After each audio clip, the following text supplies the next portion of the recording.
আমি নবীন আহমেদ, আমার বাড়ি মেহেন্দিগঞ্জ। আমি থাকি বর্তমানে সাগরদী এবং আমি একজন নাট্যকার এবং আমার লেখা নাটক যাতে করে প্রচার হয় এই জন্য সরকারের কাছে আমি দাবি জানায় খাঁচার বন্দি অবস্থায় প্রতিবাদ করছি।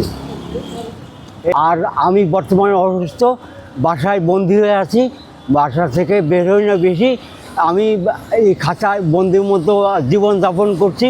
অতএব আমি খাঁচার ভিতরে আমি বসে দাবি জানাচ্ছি যে আমার চলচ্চিত্র তথ্য মন্ত্রণালয় অনুদানে নির্মিত হোক।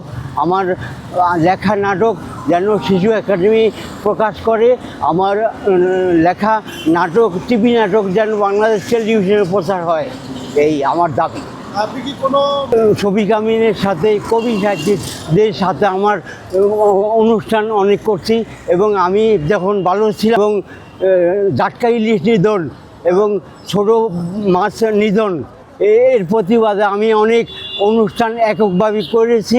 বিভিন্ন জায়গায় ঢাকা থেকে বরিশাল বিভিন্ন জেলা শহরে আমার অনুষ্ঠান অনুষ্ঠিত হয়। এখন আমি ঘরবন্দি অবস্থায় আছি এবং ঘরবন্দি থাকাতে আমার প্রতিভা বিকশিত হচ্ছে না এবং আমি নাটক নির্মাণ করতে পারছি না।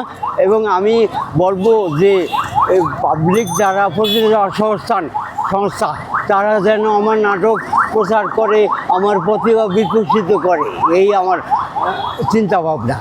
আমি অর্ধশত নাটক লিখেছি। কিছু নাটক আপনাদের সামনে আমি তুলে ধরলাম।